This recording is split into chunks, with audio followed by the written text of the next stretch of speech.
بلال اور ایمان کی خوشیاں تیمور اور آہت سے ہضم کرنا کافی مشکل ہو رہی ہیں۔ تیمور کو اندازہ ہو چکا ہے کہ اب وہ بلال اور ایمان کی شادی تو نہیں روک سکتا، لیکن اب وہ پوری کوشش کرے گا کہ کچھ ایسا ہو جائے کہ بلال اور ایمان شادی کے بعد بھی میری نظروں کے سامنے رہیں، کیونکہ تیمور کو تو یہی خوش فہمی ہے، بلکہ غلط فہمی کہنا زیادہ مناسب ہوگا کہ جس طرح تیمور نے ایمان کے دل سے آہت کی محبت ختم کی ہے، اسی طرح بلال کی محبت بھی ختم کر سکتا ہے۔ لیکن تیمور لاکھ کوشش کر کے بھی آہت کے دل سے ایمان کی محبت ختم نہیں کر پایا، اسی لیے تو آہت جب بلال اور ایمان کو ایک ساتھ اور خوش دیکھتا ہے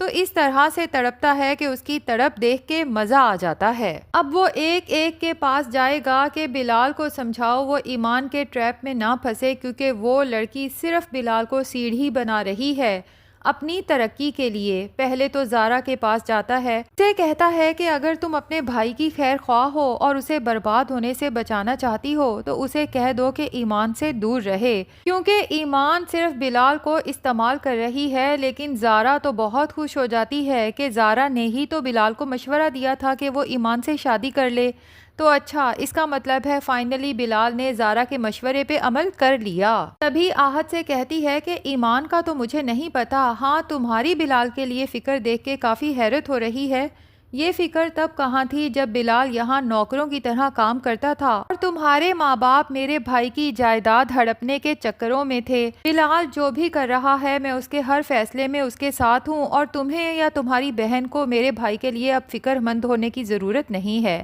آہت زارا سے منہ کی کھانے کے بعد چھت پہ جاتا ہے اور اداس مجنوں کی طرح آنسو بہانے بیٹھ جاتا ہے۔ اتفاق سے تیمور آہت کو چھت پہ یوں اداس پریشان دیکھتا ہے تو منٹوں سیکنڈوں میں بھانپ لیتا ہے کہ آہت کی آنکھوں میں یہ آنسو اور دل میں یہ تڑپ صرف اور صرف ایمان کے لیے ہے۔ تیمور سوچتا ہے کہ اگر آہت کو پتہ چل گیا کہ آہت اور ایمان کی محبت میں درار ڈالنے والا کوئی اور نہیں بلکہ میں ہوں، اور آہت کے سامنے ایمان کو برا بنانے کے لیے میں نے اس کی کردار کشی کی، جبکہ ایمان نہیں بلکہ میں ہی ایمان کے پیچھے پاگل ہوں، تو بلال اور ایمان کو اگر میں ایک دوسرے سے جدا کرنے میں کامیاب ہو بھی جاتا ہوں تو آہت ایک دفعہ پھر ایمان کو اپنی محبت یاد دلا کے اسے حاصل کرنے کی کوشش کر سکتا ہے۔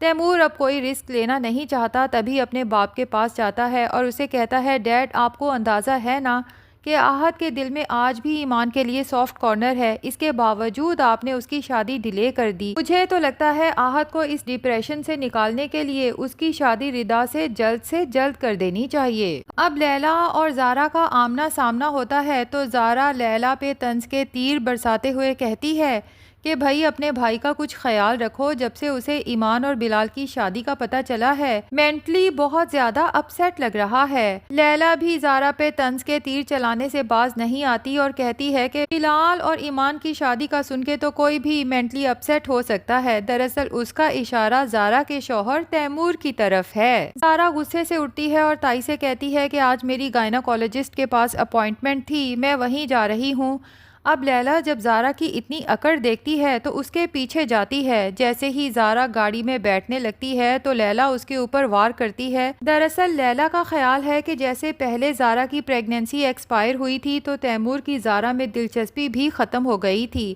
اب بھی اگر کچھ ایسا ہو جائے تو شاید لیلا زارا سے تیمور کو چھیننے میں کامیاب ہو سکتی ہے، اور یہ جو زارا کے اندر اپنے بھائی کے ڈی سی بننے کے بعد اکڑ آئی ہے یہ ساری اکڑ بھی ختم ہو جائے گی۔ اب لیلا جب زارا کو دھکا دیتی ہے تو زارا کی چیخیں سن کے تائی امی فوراً باہر نکلتی ہیں۔ انہیں تو لیلا پہ شدید غصہ آتا ہے کہ اس نے جان بوجھ کے تیمور کے ہونے والے بچے کو نقصان پہنچانے کی کوشش کی ہے، تو لیلا کو وارن کرتی ہے کہ اگر دوبارہ تم نے زارا کو کوئی نقصان پہنچانے کی کوشش کی تو لیلا یاد رکھنا کہ تیمور تمہیں کبھی معاف نہیں کرے گا۔ ادھر تیمور ایک دفعہ پھر زارا کے سامنے بلال کو برا بھلا کہتا ہے تو زارا تیمور کی آنکھوں میں آنکھیں ڈال کے کہتی ہے کہ آپ کو کچھ اندازہ ہے اور آپ جانتے ہیں نا کہ وہ اس شہر کا، لیکن تیمور تو زارا کی بات مکمل ہونے ہی نہیں دیتا، اس لیے زارا سے کہتا ہے کہ وہ اس شہر کا کچھ بھی لگا ہو لیکن تم ایک بات یاد رکھو اور اپنے بھائی کو بھی بتا دینا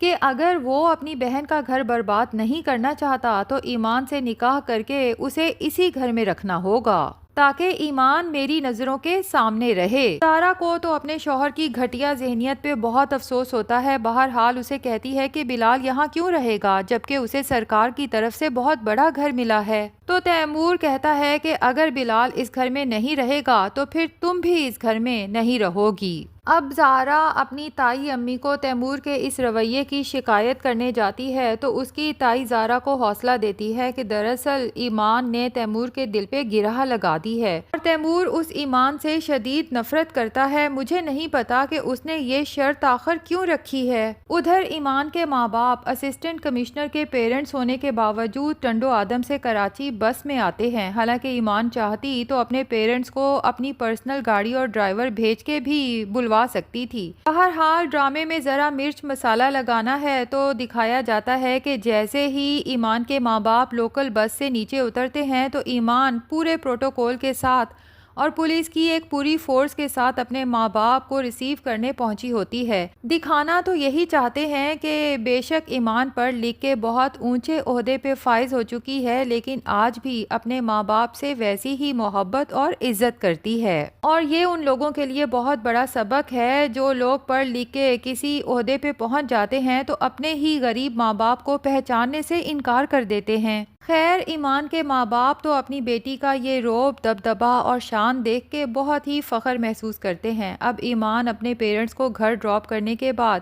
بلال کو خوشخبری سنانے جاتی ہے کہ امی ابو شہر خیریت سے پہنچ گئے ہیں، اور ادھر آہت جسے اندازہ ہو چکا ہے کہ زارا پہ تو اس کی کسی بات کا اثر نہیں ہوا تو ڈائریکٹ بلال کے آفس پہنچ جاتا ہے اسے ایز اے کزن سمجھانے کہ تم اس ایمان سے شادی نہ کرو، ورنہ تم لیلا کے ساتھ شادی کے بعد جتنا پچھتائے تھے اس سے شادی کر کے اس سے بھی زیادہ پچھتانا پڑے گا۔ یہ لڑکی تمہاری زندگی برباد کر دے گی۔ بلال جو آہت کے دل کی جلن کو اچھے سے سمجھ رہا ہے مسکراتے ہوئے تنزیہ اس کی طرف دیکھتا ہے اور پھر اسے کہتا ہے کہ ویسے تمہیں تو ایمان کا نام بھی نہیں لینا چاہیے، کتنے احسان فراموش ہو تم۔ دراصل تم اپنی محبت کو کسی اور کا ہوتے دیکھ ہی نہیں سکتے، اور اس کے بعد اسے کہتا ہے کہ میں یہاں پہ آفیشیل ڈیوٹی پہ ہوں، بہتر یہ ہے کہ اب تم یہاں سے تشریف لے جاؤ۔ اور بلال کے آفس کے باہر کھڑی ایمان آہت کی یہ سب باتیں سن لیتی ہے۔ اسے تو اس دن پہ افسوس ہوتا ہے جب اسے آہت جیسے گھٹیا انسان سے محبت ہوئی تھی جسے شاید محبت کے معنی بھی نہیں پتا۔ اب زارا جب بلال کو کال کر کے تیمور کی شرط بتائے گی تو بلال زارا کو یہی مشورہ دے گا کہ تیمور جیسے انسان کے ساتھ رہنے سے تو بہتر ہے کہ تم اس سے طلاق لے کے الگ ہو جاؤ، کیونکہ وہ انسان نہ تو کبھی پہلے تمہارا تھا اور تم جتنی بھی کوشش کر لو وہ کبھی تمہارے ساتھ سنسیئر نہیں ہو سکتا۔ لیکن زارا ہے کہ وہ تیمور سے دستبردار ہونے کو تیار ہی نہیں۔ بلال بھی زارا سے کہتا ہے کہ تیمور کو بتا دینا کہ میں اس کی کسی بھی قسم کی شرط ماننے کو تیار نہیں ہوں۔ اب ناظرین لگتا یہی ہے کہ تیمور زارا کو طلاق دے دے گا، جس کے بعد لیلا کو لگے گا کہ اس کا راستہ تو صاف ہو گیا، اور ہو سکتا ہے کہ زارا کو جلانے کے لیے تیمور لیلا سے شادی کر بھی لے، لیکن لیلا کو اس کے بعد جا کے پتہ چلے گا کہ تیمور کے چہرے پہ کتنے نقاب ہیں، جتنا وہ بظاہر سوفسٹیکیٹڈ اور اچھا انسان نظر آتا ہے اندر سے اتنا ہی گھٹیا انسان ہے۔ بہرحال اب ڈرامے کی سٹوری کافی سلو ہو گئی ہے کیونکہ ہیپی اینڈنگ تو یہی ہوتی ہے کہ ہیرو ہیروئن کی شادی ہو جائے۔ اب جب یہ سب کچھ ہو رہا ہے تو اس کے بعد ڈرامے میں کوئی سسپینس تو باقی نہیں بچا۔ تو ناظرین کیا لگتا ہے کہ آپ ڈرامے کا اینڈ ہو جانا چاہیے یا اسے مزید چلنا چاہیے؟ کمنٹ سیکشن میں ضرور بتائیں۔ ویڈیو پسند آئی ہے تو لائک اور چینل کو سبسکرائب بھی ضرور کر دیں۔